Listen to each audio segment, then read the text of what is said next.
कई भारतीय जो एजेंटों के ज़रिए रूस आए एक बेहतर नौकरी की तलाश में और रूस की सेना में सहायक की भूमिका निभाने के लिए और बाद में उनको युद्ध में मोर्चे पर भेजे जाने की बात सामने आई है। और जिस तरह के वीडियोज़ सामने आ रहे हैं सोशल मीडिया पर, जो भारतीय फंसे हैं वो रिकॉर्ड करके जो वीडियोज़ भेज रहे हैं, उससे ये पता चलता है कि कई दर्जन जो भारतीय हैं वो यहाँ अग्रिम मोर्चों पर फंसे हुए हैं और वहाँ से निकलना चाहते हैं। ये कुर्स्क का इलाका है जहाँ अभी मैं खड़ा हूँ और ये वो सीमावर्ती इलाकों में आता है जहाँ से अग्रिम मोर्चे पर जाया जाता है। बेलगोरोद, कुर्स्क, ब्रियांस्क, ये इलाके हैं।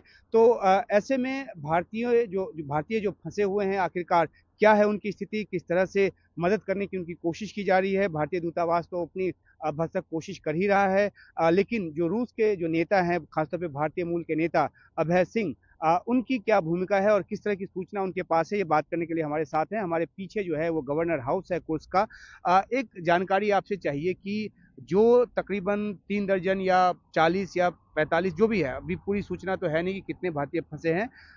क्या है उनकी उनकी हालत और किस तरह की सूचना अभी तक उपलब्ध है? देखिए, उनके बारे में डिटेल तो हम नहीं बता सकते हैं। अगर वो फ्रंट पे हैं तो वो आर्मी के थ्रू ही पता चलेगा। लेकिन मैं इतना ही कहूँगा कि ये कोई ज़ोर ज़बरदस्ती नहीं है कि किसी को पकड़ के भेज दिया गया है। मेरे अपने पर्सनल सोशल मीडिया अकाउंट पे कई इंडियंस ने लिखा है कि I want to join Russian army, please help.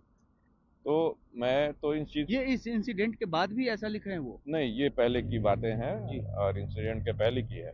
हुँ, हुँ। लेकिन ये हमारा फील्ड नहीं है। हम तो हमारे स्टेट अपने कोर्स के लिए काम करते हैं, आर्मी से हमारा कोई रिलेशन नहीं है। तो हमने उन्हें उन्हें इस चीज़ को बता दिया कि आप खोज लीजिए अपना कोई रास्ता, साइट के थ्रू, एजेंट के थ्रू। ये मैं नहीं कर सकता हूँ। लेकिन ऐसी हमारे तरफ हमारे कुछ हैं जो लोग मेरे पास रिक्वेस्ट करने के लिए आए थे। मेरे ख्याल से किसी को पकड़ के जबरदस्ती आप आर्मी नहीं में नहीं भेज सकते हैं। उनकी आप जरूर इच्छा आपके हुई कहने होगी। का मतलब है कि वो स्वेच्छा से आए और ये भी हो सकता है कि उनको कहा गया हो किसी और तरह की ड्यूटी के लिए जो सहायक की थी और बाद में उनको मोर्चे पर भेज दिया गया हो। इस तरह की जो शिकायत है वो उन लोगों की तरफ से की जा रही है जो फंसे हुए हैं। हाँ, ये हो सकता है कि उनको बताया गया होगा कि आप कोई दूसरा काम करेंगे, लेकिन आपको फ्रंट पे उनको भेज दिया गया। ये हो सकती है, लेकिन बिना इच्छा के कोई नहीं जा सकता है। तो अब उनकी क्या स्थिति है? उस बाबत कोई जानकारी है आपके पास? जानकारी हम नहीं दे सकते हैं। अगर उनको किसी तरह से हमारे से हेल्प हो सकेगा तो हम करने के लिए तैयार हैं। जी।